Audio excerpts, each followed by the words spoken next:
Hello friends, my name is Zakir Rasool and I welcome you all in today's lecture. Today this is our lecture number 12, and in this lecture we will discuss about the properties and parameters of antenna. In last lecture we discussed about antenna, what is an antenna and what are its different types, and we discussed about other parameters like bandwidth of antenna and radiation pattern of antenna and other properties. And in this lecture today we will discuss about the different parameters of antenna like polarization, beam width, what is gain and what is directivity, and other parameters as well. So here we will start with polarization. What is polarization and what are its different types? Here this is the definition of polarization. Polarization describes the orientation of electric field of the radio wave. Common types include linear polarization, circular polarization, and elliptical polarization, each affecting how signals interact with environment and other antennas. अगर हम यहाँ पे definition देखेंगे polarisation की, सो polarisation क्या है? Actually एक property है किसकी? एंटीना की, that specifies the orientation of electric field. देखिए ऑलरेडी हमने फर्स्ट लेक्चर में पढ़ा था, जो फर्स्ट एक दो लेक्चर्स थे, हमने उसमें पढ़ा था कि इलेक्ट्रोमैग्नेटिक वेव जो है ये क्या होती है और किस किस कंपोनेंट की ये बनी होती है।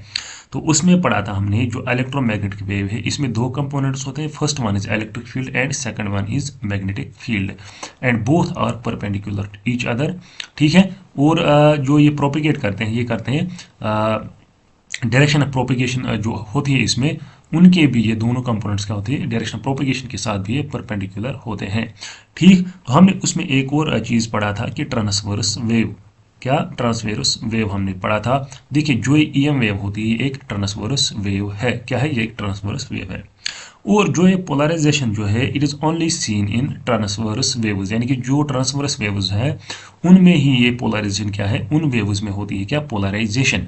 और चूंकि ईएम वेव जो है ये भी क्या है, एक ट्रांसवर्स वेव है, तो इसके साथ भी ये पोलराइजेशन होती है। तो पोलराइजेशन जो है किन वेव्स में होती है? ट्रांसवर्स वेव में होती है, और या हम कहेंगे यहाँ पे ईएम इलेक्ट्रोमैग्नेटिक वेव्स में होती है। ठीक, तो हमें ऑलरेडी पता है कि ईएम वेव में जो है वहाँ पे दो कंपोनेंट्स होते हैं, एक है इलेक्ट्रिक फील्ड और दूसरा है magnetic field, and both are perpendicular to each other. So अगर हम यहाँ पे देखेंगे फॉर एग्जांपल, ये एक क्या है, ये एक इलेक्ट्रोमैग्नेटिक वेव है, और ये क्या है, ये एक इलेक्ट्रिक फील्ड है इसका, ये इलेक्ट्रिक फील्ड डिनोट करता है ये वेव, और यहाँ पे क्या है इसके साथ, और दूसरा कंपोनेंट है ये मैग्नेटिक फील्ड। ये क्या है, एक दूसरे के यहाँ पे परपेंडिकुलर है, क्या है, एक दूसरे के परपेंडिकुलर। तो यहाँ पे अगर हम देखेंगे इलेक्ट्रिक फील्ड जो है ये एक प्लेन में मूव करता है, और जो मैग्नेटिक फील्ड है ये दूसरे प्लेन में क्या मूव करता है, यहाँ पे मैग्नेटिक फील्ड। तो ये क्या है, ये इलेक्ट्रिक फील्ड, ये मैग्नेटिक फील्ड, तो दोनों यहाँ पे क्या करेंगे, both move in different planes. ठीक, so electric field moves in one direction and magnetic field moves in other direction, so we have one plane occupied by electric field and another plane occupied by magnetic field।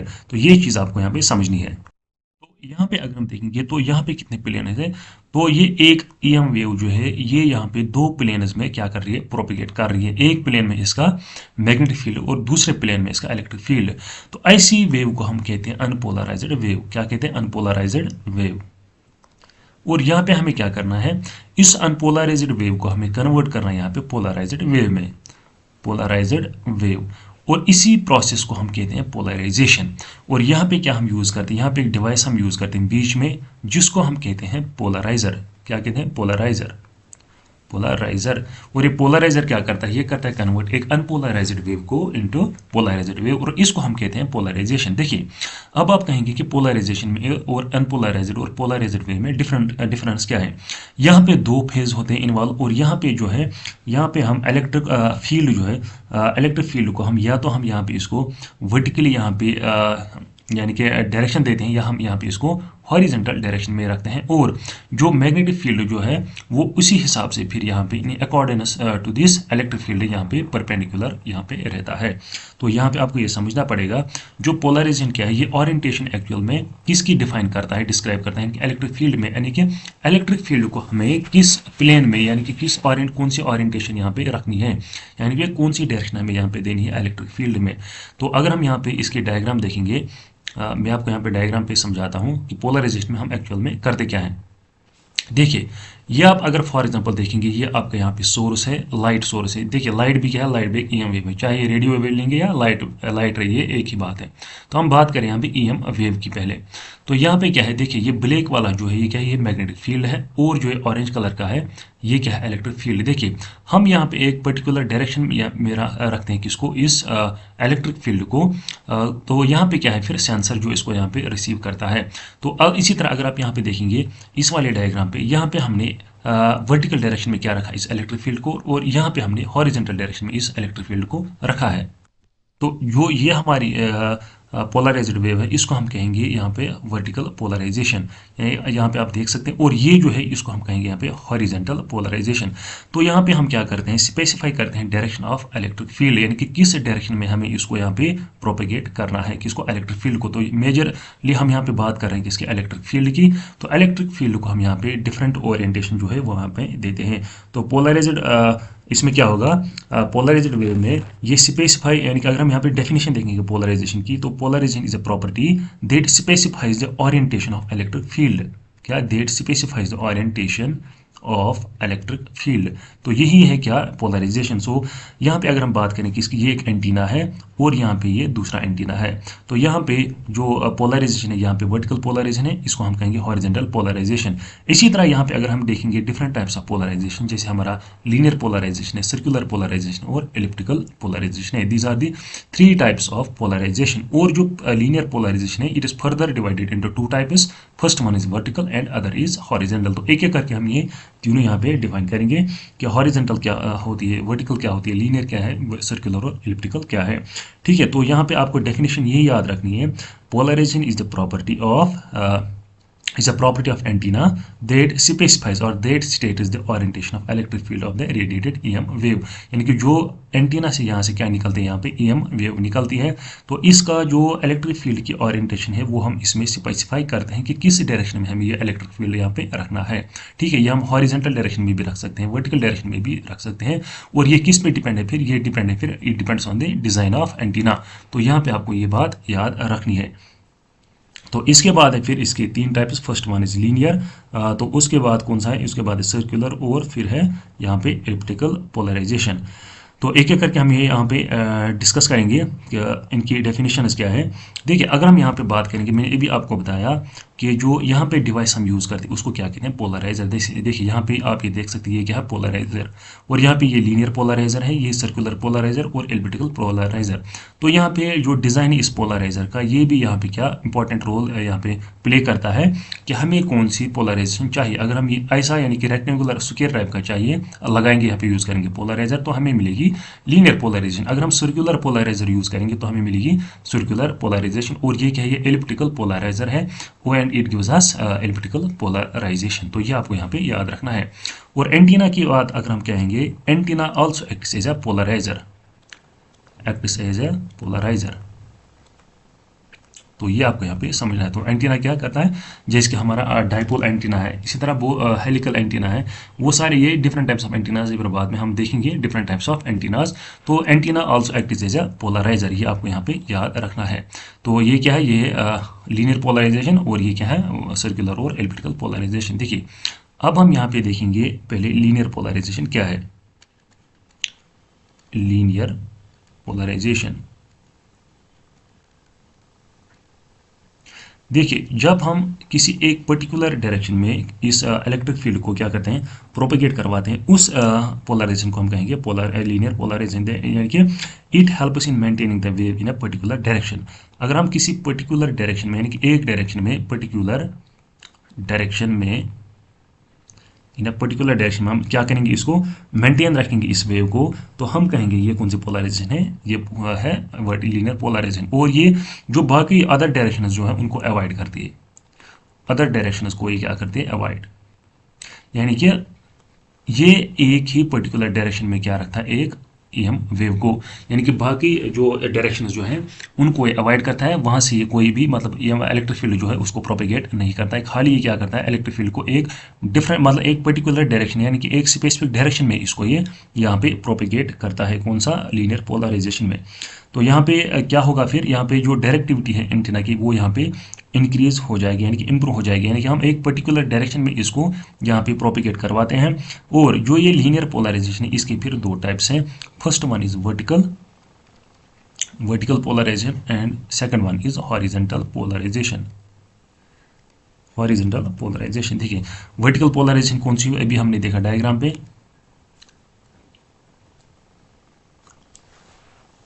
Vertical direction में क्या है, ये vertically जो है हम यहाँ पे electric field को यहाँ पे प्रोपिगेट करवाते हैं, और यहाँ पे हॉरिजॉन्टल में जो है इसको हम हॉरिजॉन्टली यहाँ पे प्रोपिगेट करवाते हैं। देखिए अब अगर यहाँ पे देखेंगे डिफरेंस क्या है इन दोनों में, यानी कि हॉरिजॉन्टल जो है वो हम कहाँ पे यूज़ करते हैं और वर्टिकल जो है हम कहाँ पे यूज़ करते हैं।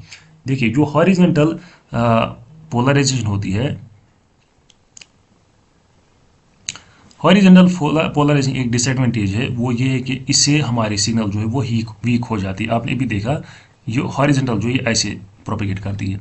इसमें क्या होता है, इसमें जो ग्राउंड जो है वो यहाँ पे ग्राउंड की वजह से यहाँ पे रिफ्लेक्शंस हो जाती हैं, क्या हो जाती है, रिफ्लेक्टेड हो जाती है। तो यहाँ पे ग्राउंड का एक रोल रहता है, और ग्राउंड पे जब ये पड़ जाती है कौन से हॉरिजॉन्टल वेव्स, तो यहाँ पे क्या हो जाते हैं, रिफ्लेक्शंस हो जाती है, और रिफ्लेक्शंस की वजह से यहाँ पे कुछ एनर्जी जो है वो यहाँ पे ग्राउंड एब्जॉर्ब करता है, और एब्जॉर्बशन के बाद जो हमारी ये हॉरिजॉन्टल वेव है, इलेक्ट्रोमैग्नेटिक वेव, वो यहाँ पे वीक हो जाती है। तो ये है यहाँ पे एक प्रॉब्लम किसमें, हॉरिजॉन्टल प्रोपिगेशन में। तो ये जो है ये हम किस में यूज़ करते हैं, ये हम टीवी यानी कि टेलीविजन कम्युनिकेशन में हम यूज़ करते हैं कौन सी, हॉरिजॉन्टल प्रोपिगेशन। तो ये यहाँ पे आपको याद रखना है। इसी तरह अगर हम वर्टिकल की बात करेंगे, वर्टिकल प्रोपिगेशन में हम लो फ्रीक्वेंसी वेव्स जो है वो यहाँ पे हम प्रोपिगेट करवाते हैं, और जो वेव्स है यहाँ पे उनको हम वर्टिकली पोलराइज करते हैं। और यहाँ पे एडवांटेज क्या है, एडवांटेज ये है कि यहाँ पे रिफ्लेक्शन नहीं होती है किससे, ग्राउंड के साथ, और फिर यहाँ पे सिग्नल जो है वो यहाँ पे वीक नहीं होती है, और यहाँ पे मतलब these are not affected by the surface reflection like horizontal ones. तो हॉरिजॉन्टल रिफ्लेक्शन कहाँ पे है, यानी कि रिफ्लेक्शन हॉरिजॉन्टल पोलराइजेशन में, वर्टिकल पोलराइजेशन में रिफ्लेक्शन नहीं होती है। और ये जो है ये हम कहाँ पे यूज़ करते हैं, ये हम मोबाइल कम्युनिकेशन में यूज़ करते हैं।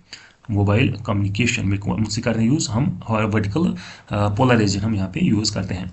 इसके बाद है फिर हमारी कौन सी, सर्कुलर पोलराइजेशन, सेकंड टाइप। देखिए सेकंड टाइप है फिर सर्कुलर पोलराइजेशन।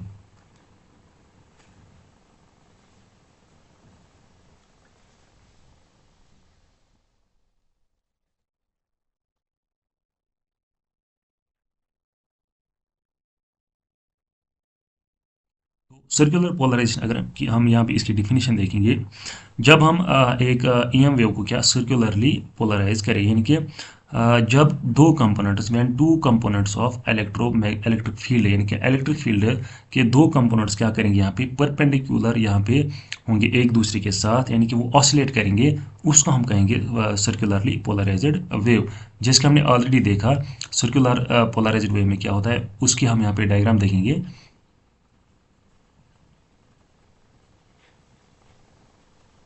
ये देखिए सर्कुलर पोलराइजेशन में क्या होता है, देखिए ये एक कंपोनेंट है इलेक्ट्रिक फील्ड का, ये एक कंपोनेंट है, ठीक है। तो यहाँ पे दो कंपोनेंट्स होते हैं किसके, इलेक्ट्रिक फील्ड के, और दूसरा कंपोनेंट कौन सा है, दूसरा कंपोनेंट है ये, यहाँ पे आप देख सकते हैं। तो दो कंपोनेंट्स है किसमें, सर्कुलर में, और both components are perpendicular to each other, and यहाँ पे एक एक प्रॉपर्टी जो है, यहाँ पे अगर आप देखेंगे एम्पलीट्यूड जो है इन दो सिग्नल्स का वो यहाँ पे इक्वल है, यानी कि एम्पलीट्यूड इनका क्या है, वो सेम ही रहेगा दोनों का।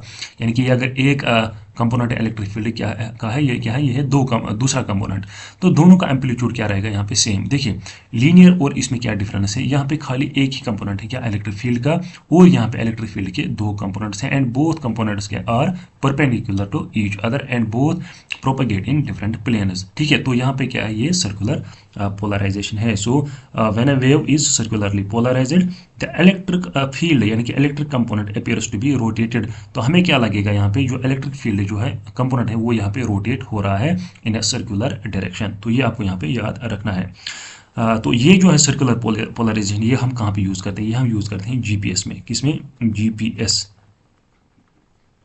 ग्लोबल पोजिशनिंग सिस्टम में हम ये यूज़ करते हैं, ये आपको यहाँ पे याद रखना है। और कहाँ पे यूज़ करते हैं, और करते हैं यहाँ पे हम सैटेलाइट कम्युनिकेशन में भी हम ये यूज़ करते हैं।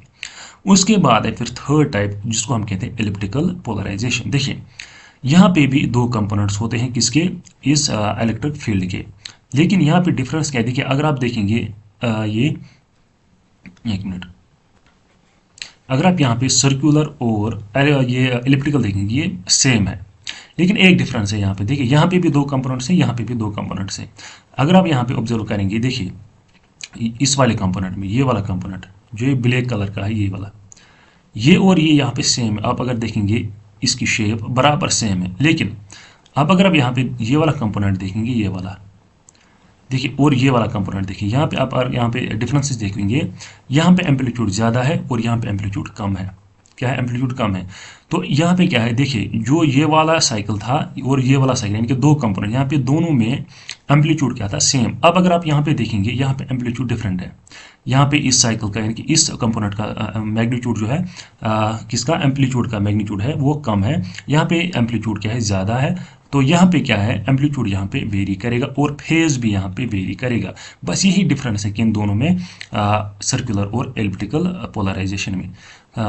दोनों सेम ही है, यहाँ पे भी दो कंपोनेंट है, यहाँ पे भी दो कंपोनेंट, बस डिफरेंस यही है, यहाँ पे एम्पलीट्यूड जो है वो सेम है दोनों कंपोनेंट्स का, यहाँ पे एम्पलीट्यूड और फेज जो है वो दोनों कंपोनेंट्स का यहाँ पे डिफरेंट है। आप यहाँ पे मतलब देख भी सकते हैं, यहाँ पे अगर आप देखेंगे गौर से इस साइकिल को, देखिए यहाँ पे एम्पलीट्यूड कम है, यहाँ पे एम्पलीट्यूड ज़्यादा है, यहाँ पे फिर से कम है, यहाँ पे देखिए आप, यहाँ पे एम्पलीट्यूड ज़्यादा है। ठीक है, तो ये है डिफरेंसेस इन दो के दरमियान, यानी कि सर्कुलर और एलिप्टिकल पोलराइजेशन के बीच यही डिफरेंसेस है।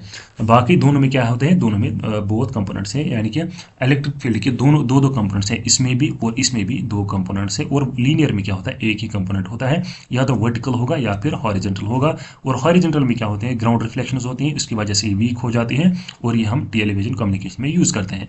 और वर्टिकल जो है, यहाँ पे ग्राउंड का कोई भी इफेक्ट नहीं पड़ता है, रिफ्लेक्शंस का कोई इफेक्ट नहीं पड़ता इस पर। और ये क्या, यहाँ पे कौन सी वेव्स होती हैं, लो फ्रीक्वेंसी वेव्स होती हैं, और ये हम किस में यूज़ करते हैं, मोबाइल कम्युनिकेशन में हम ये यूज़ करते हैं। ठीक है, तो ये आपको यहाँ पे याद रखना। तो ये थी क्या, पोलराइजेशन।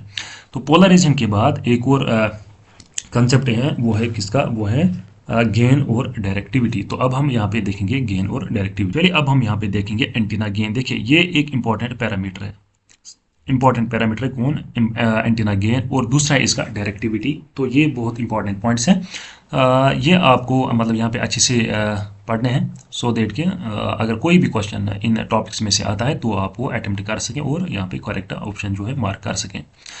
तो एंटीना जो एंटीना का ये टॉपिक है, इसमें सबसे इंपॉर्टेंट यही है, पैरामीटर एंटीना जो है ये आप अच्छे से पढ़ेगा। देखिए एंटीना गेन पढ़ने से पहले देखिए यहाँ पे एक कंसेप्ट है आइसोट्रॉपिक एंटीना का, आइसोट्रॉपिक एंटीना। देखिए जो भी हम मेजरमेंट्स करते हैं किसमें, एंटीना में, यानी कि जितने भी हम यहाँ पे पैरामीटर्स मेजर करते हैं वो करते हैं हम मतलब on the base of this isotropic antenna, यानी कि ये हम एक रेफरेंस लेते हैं, कौन सा, ये आइसोट्रॉपिक एंटीना। तो ये क्या है, ये एक रेफरेंस एंटीना है, रेफरेंस एंटीना। तो ये आपको यहाँ पे याद रखना। So isotropic antenna is a reference antenna. और ये क्या है, ये एक थ्योरेटिकल पॉइंट सोर्स है। क्या, थ्योरेटिकल, यानी कि प्रैक्टिकल में है ही नहीं ये एंटीना, लेकिन अब ये क्या है, ये थ्योरेटिकल कंसेप्ट है, यानी कि आइसोट्रॉपिक एंटीना का it is a theoretical point source, theoretical point source, यानी कि ये एक एंटीना है, ठीक है, पॉइंट सोर्स, ठीक है।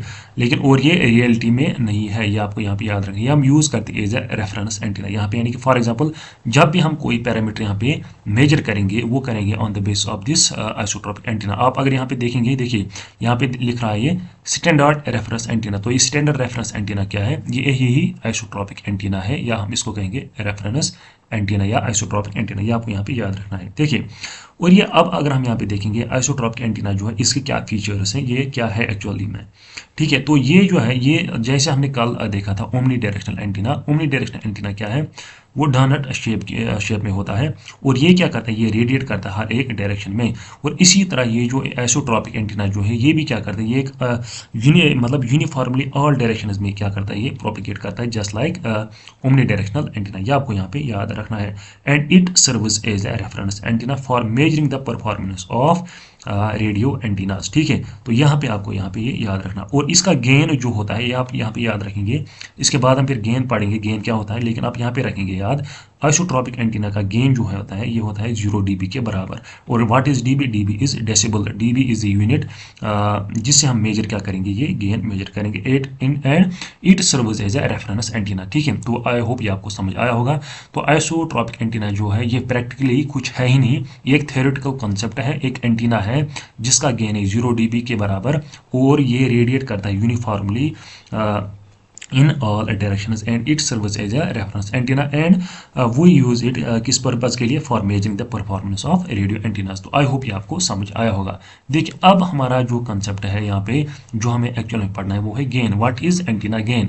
अगर हम यहाँ पे गेन की बात करेंगे, यहाँ पे आप डेफिनेशन देखेंगे, gain measures the antenna's ability to direct radio waves in a direction, specific direction. देखिए तो यहाँ पे अगर हम बात करेंगे गेन की, ये मेजर करता है एक एंटीना की ability to direct radio waves in a specific direction. I hope ये आपको समझ आया होगा। यानी कि फॉर एग्जांपल ये एक एंटीना है, तो गेन क्या करता है, इस एंटीना का गेन जो है ये एक इसकी प्रॉपर्टी है जो इसको मतलब क्या करवाता है, यानी कि एक स्पेसिफिक डायरेक्शन में क्या रेडियो वेव्स को यहाँ पे मतलब मेजर करता है, क्या इसका मतलब जो पावर है, कितना पावर ये रेडिएट करेगा एक पर्टिकुलर डायरेक्शन में। तो ये कौन है, ये कौन सा पैरामीटर है, gain. So gain measures an antenna's ability to direct radio waves in specific direction, it is expressed in decibel. जो मैंने ऑलरेडी आपको पहले भी बताया कि गेन जो हम यहाँ मेजर करते हैं डेसिबल्स में, and it indicates how much power is radiated in a desired direction. यानी कि फॉर एग्जांपल ये एंटीना जो है ये इस डायरेक्शन में क्या करता है, रेडिएट करता है।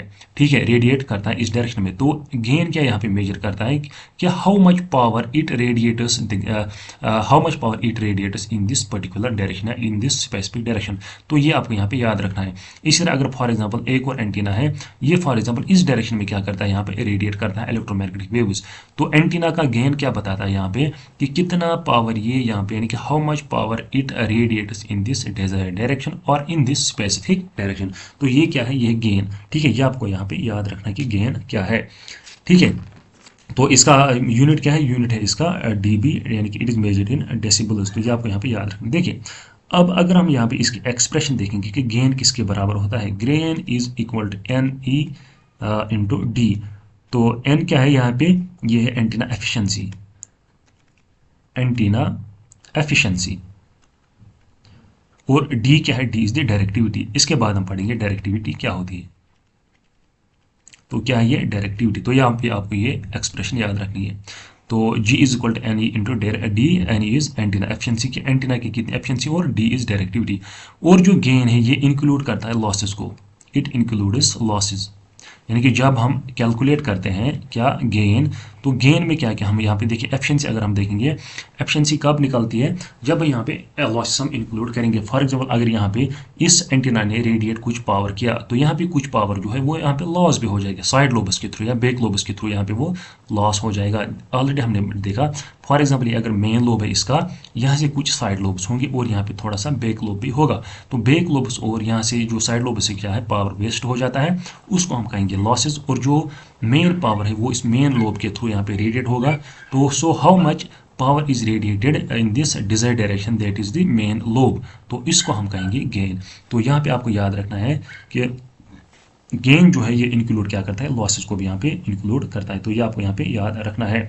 So it describes how much power is transmitted in a direction off peak radiation. Peak radiation कौन सी हुई, यानी कि यही मेन लोब, यानी कि मेन लोब के थ्रू ये कितना यहाँ पे पावर यहाँ क्या करेगा, रेडिएट करेगा। ठीक है, और यहाँ पे एक और चीज़ आपको यहाँ पे याद रखना है, जितना एंटीना हमारा लॉन्ग होगा और उसका उतना गेन ज़्यादा होगा। यानी कि longer the antenna higher the gain. क्या, longer the antenna, longer the antenna, longer the antenna higher the gain, यानी कि उसका उतना गेन क्या होगा, ज़्यादा होगा। तो ये यहाँ पे आपको याद रखना ये point, longer the antenna higher the gain. तो आई होप ये आपको यहाँ पे समझ आया होगा। और यहाँ पे हम कंपेयर किसके साथ करते हैं, ये इसको स्टैंडर्ड रेफरेंस एंटीना के साथ, and it indicates how much power is radiated in the desired direction compare to direct to standard reference antenna. यानी कि अगर हम यहाँ पे एक और कौन सा रखेंगे, यहाँ पे रेफरेंस एंटीना रखेंगे, यानी कि इसको हम क्या कहेंगे, आइसोट्रोपिक एंटीना रखेंगे।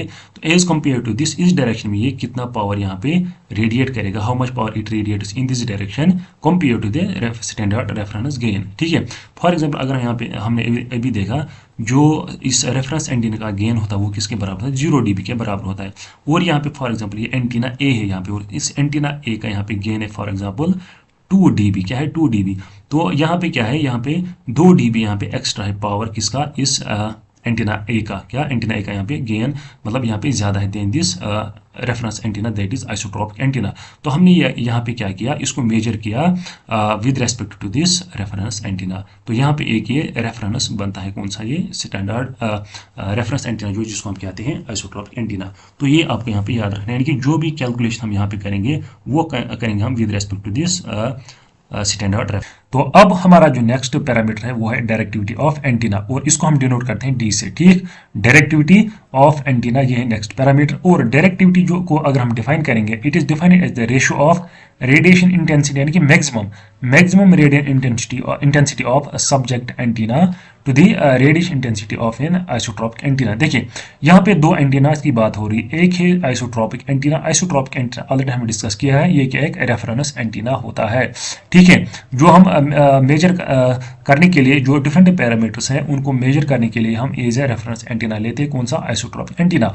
और दूसरा है यहाँ पे सब्जेक्ट एंटीना। तो सब्जेक्ट एंटीना कौन सा एंटीना हुआ, जो हम जिसका हम डायरेक्टिविटी यहाँ पे निकाल रहे हैं, यानी कि जो अंडर इन्वेस्टिगेशन होगा एंटीना, उसको हम कहेंगे सब्जेक्ट एंटीना। फॉर एग्जांपल ये अगर एंटीना है, ये कौन सा है, एक एंटीना है, और इसको हम कहेंगे सब्जेक्ट एंटीना। और इस एंटीना की निकालनी हमें डायरेक्टिविटी, और निकालेंगे with respect to this isotropic antenna, ठीक है।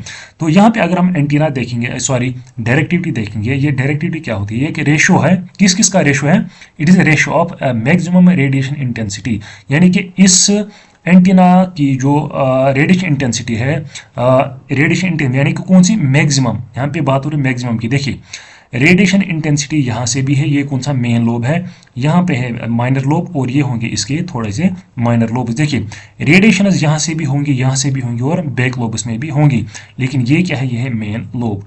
तो हम यहाँ पे रेशियो लेते हैं किस रेडिएशन इंटेंसिटी की, जो यहाँ पे मेन लोब के साइड में होगी, यानी कि अलॉन्ग दिस मेन लोब। तो यहाँ से क्या होगी, यहाँ से होगी रेडिएशन इंटेंसिटी मैक्सिमम। तो इस मैक्सिमम रेडिएशन इंटेंसिटी का रेशियो और radiation intensity of isotropic antenna, तो ये हम यूज करते हैं, ये आइसोट्रोपिक यूज एंटीना रेफरेंस करते हैं use for the calculation of directivity.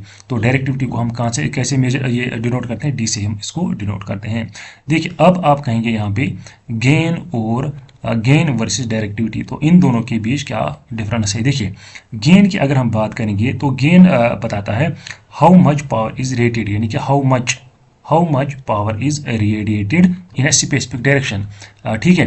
तो यहाँ पे अगर हम डायरेक्टिविटी की बात करेंगे तो डायरेक्टिविटी क्या बताता है, इट डिफाइन्स मतलब how well power is radiated, how well power is radiated in a specific direction. तो यहाँ पे अगर हम देखेंगे ये एक क्वालिटेटिव टर्म है, ये है क्वांटिटेटिव टर्म, ठीक है। और यहाँ पे क्या है, गेन इंक्लूड करते हैं लॉसेज, और डायरेक्टिविटी जो है ये इंक्लूड लॉसेज नहीं करती है। इस वजह से अगर हम यहाँ पे देखेंगे gain is always greater than directivity, आपको यहाँ पे याद रखना है। फॉर एग्जाम्पल एक एंटीना है, इसका हमें निकालना है गेन और डायरेक्टिविटी, तो इसका गेन होगा ज़्यादा किससे, डायरेक्टिविटी से। क्यों, क्योंकि गेन में हमें यहाँ इसमें हम ऐड करते हैं यहाँ पे लॉसेस भी, तो इस वजह से gain is always greater than directivity. तो यहाँ पे गेन और डायरेक्टिविटी में यही डिफरेंस है, gain is how much power is radiated by as antenna in a specific direction, और डायरेक्टिविटी क्या है, how well an antenna focuses its power in a specific direction, या how well an antenna radiates its power in a specific direction। तो ये क्या पता है, how well, और ये है how much। तो ये है difference between directivity and gain, ठीक है। तो डेफिनेशन क्या है इसकी, directivity is the ratio of maximum radiation intensity of subject antenna to the radiation intensity of isotropic antenna. तो ये आपको याद रखना है। तो यहाँ पे एग्जाम्पल है, ये अगर इसका मेन लोब है तो मैक्सिमम रेडिएशन क्या होगी, इस डायरेक्शन में होगी, ठीक है। तो अब अगर हम यहाँ पे निकालेंगे कितना पावर, इनके how much power is radiated in this direction, या हम कहेंगे इन दिस पर्टिकुलर या स्पेसिफिक डायरेक्शन, तब हम कहेंगे ये क्या है, गेन। अब हम यहाँ पे अगर देखेंगे कि हाउ वेल, यानी कि मतलब कैसा होगा इसका रेडिएशन पैटर्न, और मतलब कैसे एक एंटीना जो है रेडिएट करेगा इस मेन लोब के थ्रू या इस स्पेसिफिक डायरेक्शन के थ्रू, उसको हम कहेंगे directivity.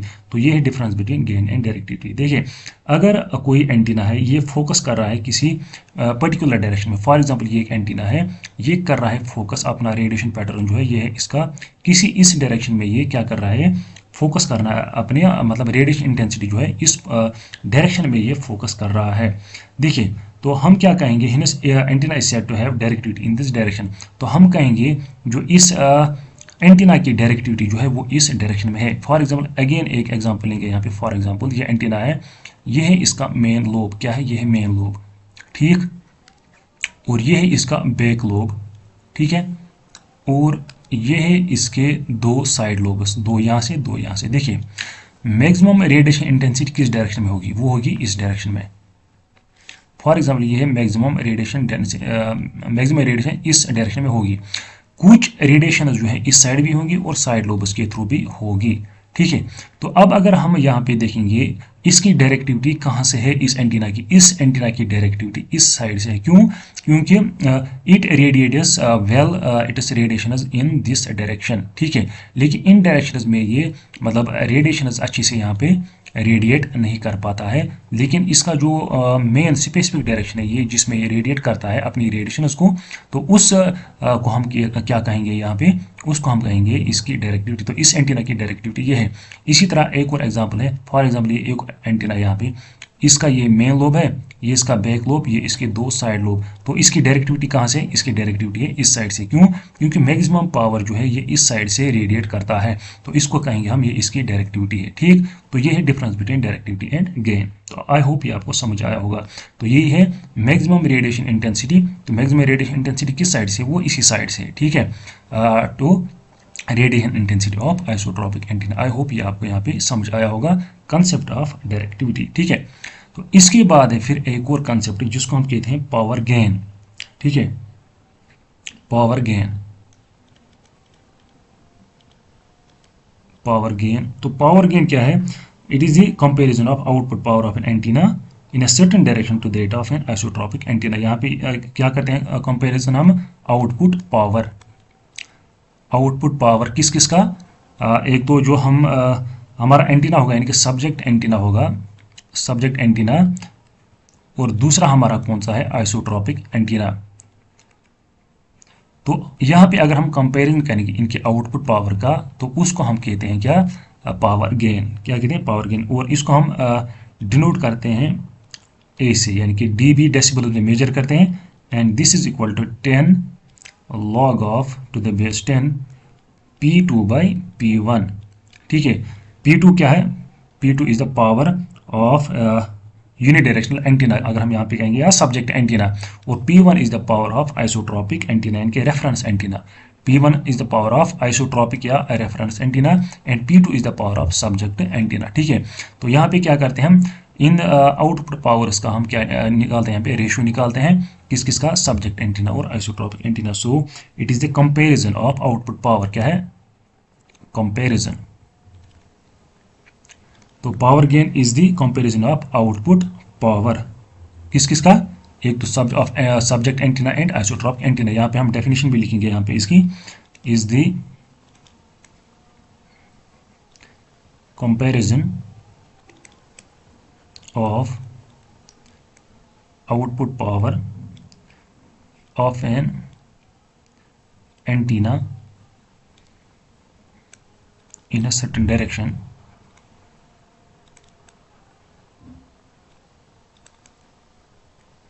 to that of an isotropic antenna, या आप कहेंगे यहाँ पे रेफरेंस एंटीना, ये आपको यहाँ पे याद, तो यही इसकी डेफिनेशन आप याद रखेंगे यहाँ पे। तो एक्सप्रेशन क्या है, 10 log to the base 10 P2 by P1। P2 is the power of output power of reference subject antenna, and P1 is the output power of this isotropic या रेफरेंस एंटीना। तो ये क्या था, ये था पावर गेन। इसके बाद देखिए, हमने ऑलरेडी देखा इसमें बाकी पैरामीटर्स और भी है। देखिए, अगर ये क्या है, ये रेडिएशन पैटर्न हमने ऑलरेडी कवर किया। तो रेडिएशन पैटर्न क्या है of an antenna, describe the directionality of the emitted radio waves. देखिए यहाँ पे क्या है, ये देखिए ये इसके क्या साइड लोब्स हैं, इसी तरह यहाँ से बैक लोब्स, यहाँ से पूरा पावर क्या होता है, वेस्ट होता है। तो मेन लोब क्या है, मेन लोब ये है इसका ये। तो इस डायरेक्शन में क्या करेगा, ये रेडिएट पावर करेगा। ठीक है, तो ये क्या हुई इसकी, ये हुई इसकी डायरेक्टिविटी। तो ये हुई इसकी डायरेक्टिविटी। ठीक है, ये बताया the radiation pattern of antenna describes directionality of the emitted radio waves.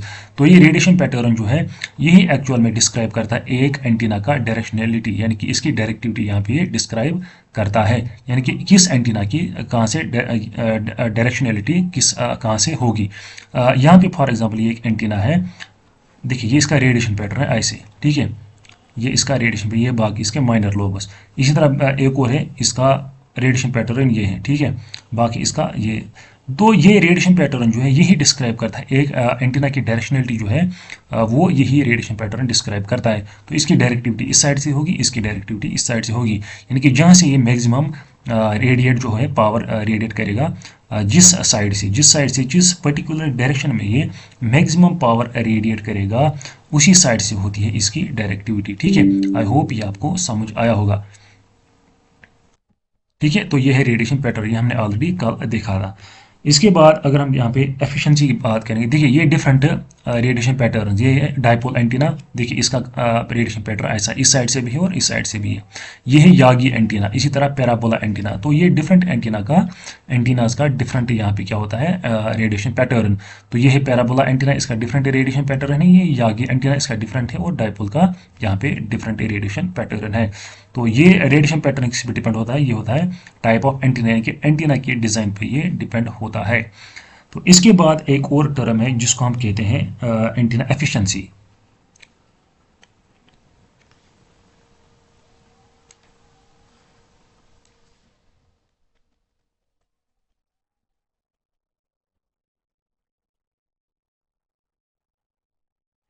Antenna efficiency, देखिए अगर हम एंटीना एफिशिएंसी की बात करेंगे, ये करते हैं डिनोट एन ई से। ठीक है, एंटीना एफिशिएंसी, और ये किसके बराबर होता है, ये होता है बराबर पावर रेडिएटेड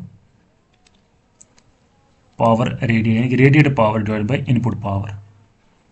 यानी कि फॉर एग्जांपल ये अगर एक एंटीना है, इसको हम यहाँ पे देंगे इनपुट पावर पी आई, यहाँ पे हमें मिलेगा क्या, आउटपुट पावर। देखिए तो जो ये इनका अगर हम रेशियो निकालेंगे, यानी कि P O by P I, तो ये क्या बताता है, ये बताता है हमें एफिशिएंसी। देखिए बीच में क्या होगा, बीच में यहाँ पे लॉसेस भी होंगे, कुछ पावर, कुछ यहाँ पे कुछ लॉस भी होगा।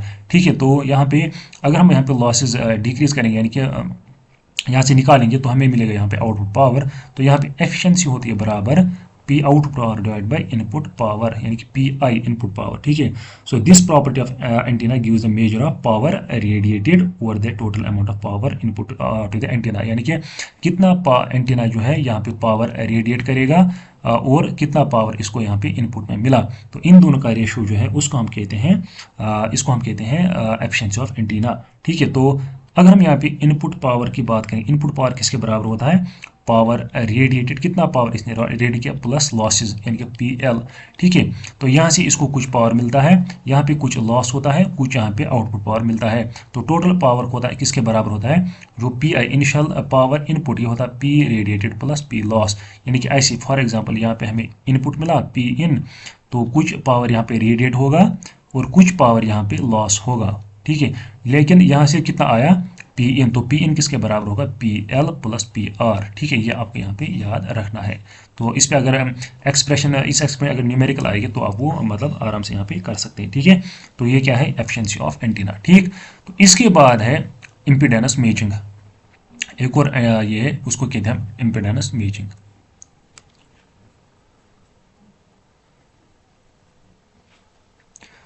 ठीक है, बैंडविड्थ भी हमने कल पढ़ा, बैंडविड्थ क्या होती है, फ्रीक्वेंसी रेंज जो है था F H, highest frequency minus lowest frequency. तो इसके बाद जो है नेक्स्ट कंसेप्ट है वो है इम्पीडेंस मैचिंग का। देखिए इम्पीडेंस मैचिंग जो है ये एक इंपॉर्टेंट कंसेप्ट है यहाँ पे। देखिए अगर हम यहाँ पे impedance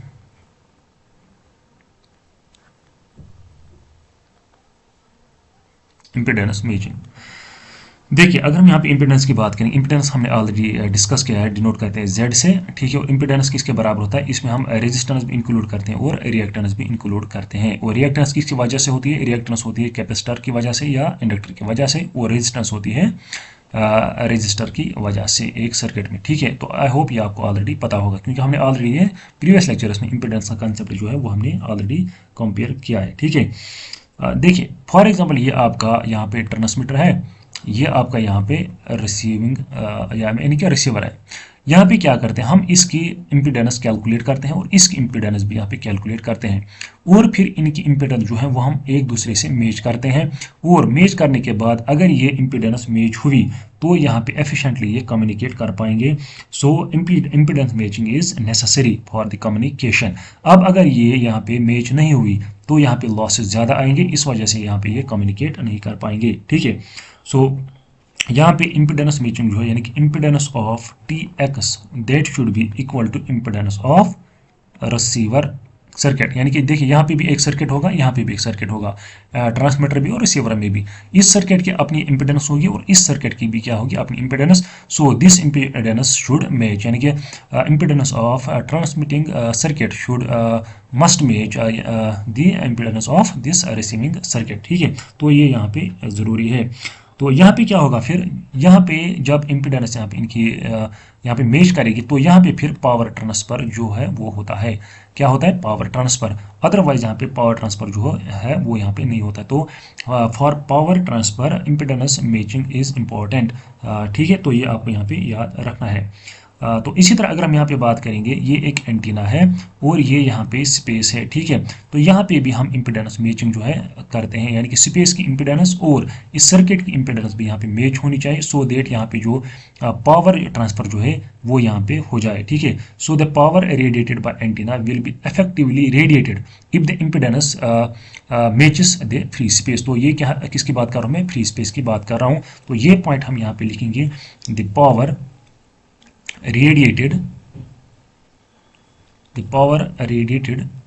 by an antenna will be effectively radiated if the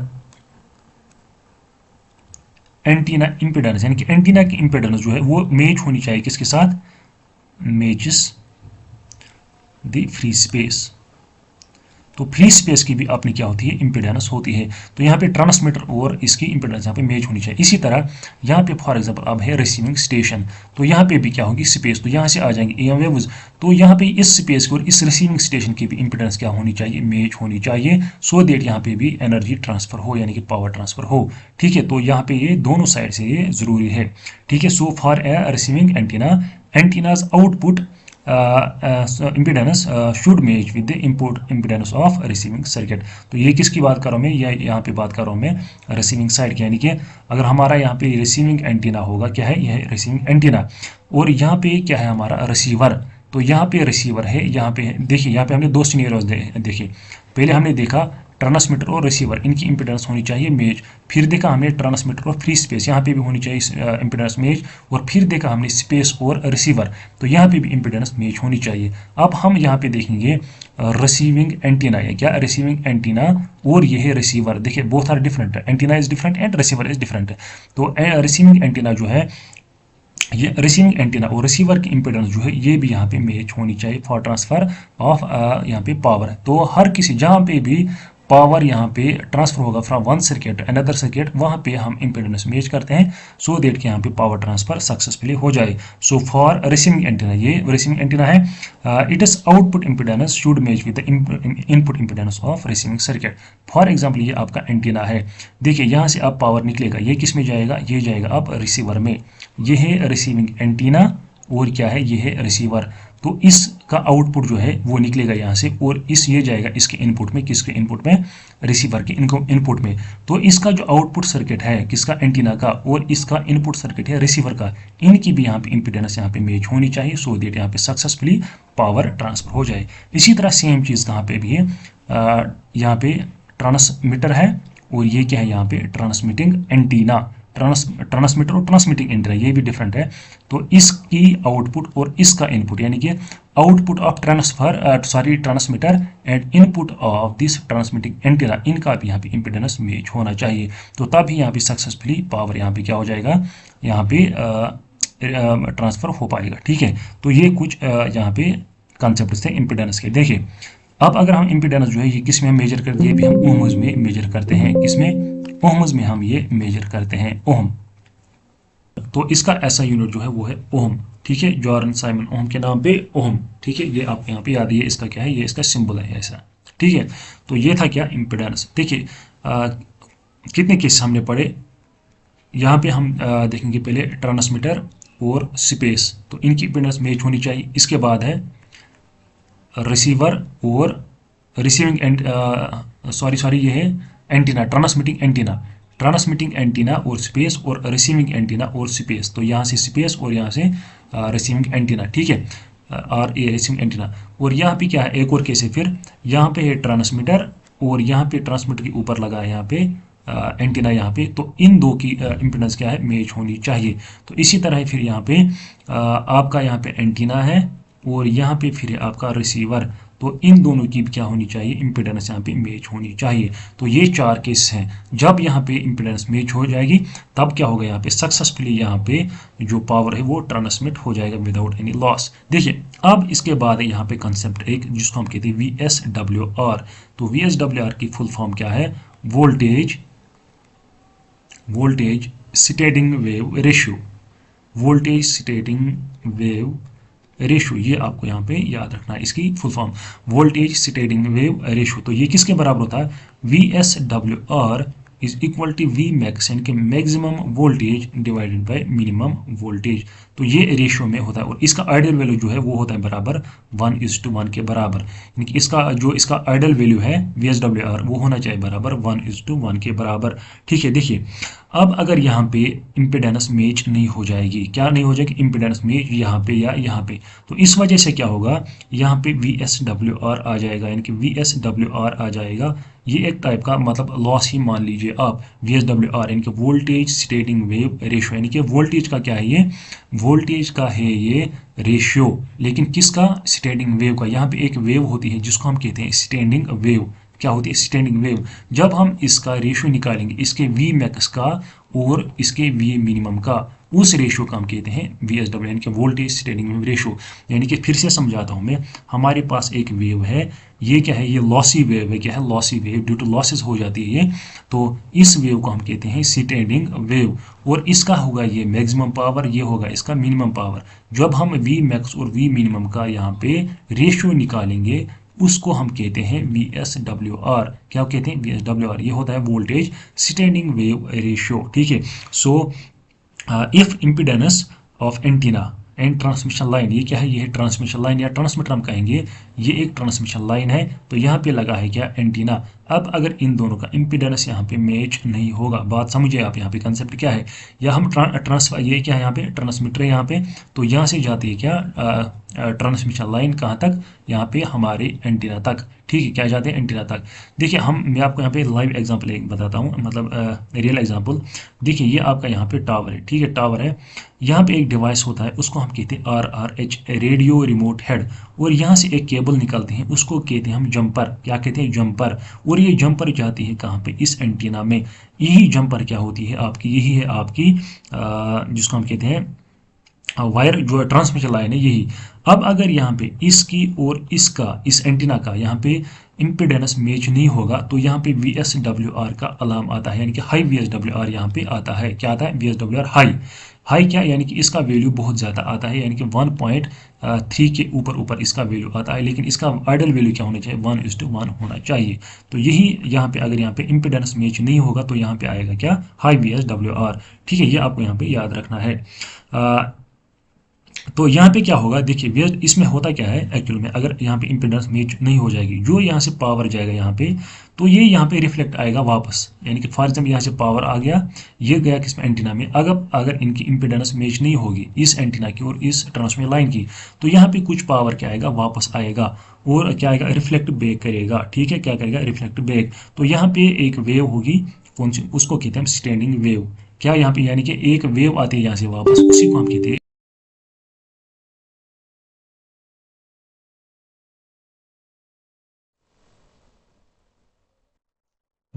देखिए जो यहाँ पे रिफ्लेक्ट पावर आ जाएगा, ये वहाँ पे रिफ्लेक्ट बैक करेगा, इसका मतलब क्या है, यहाँ पे VSWR होगा, VSWR यहाँ पे होगा। ठीक है, ये कब, तो VSWR कब आता है, जब यहाँ पे इम्पिडेंस मैच नहीं होगा। सो फॉर एग्जाम्पल अब अगर यहाँ पे VSWR होगा तो इसका क्या मतलब है, यहाँ पे इम्पिडेंस जो है वो मैच नहीं हुआ, यानी कि सो VSWR indicates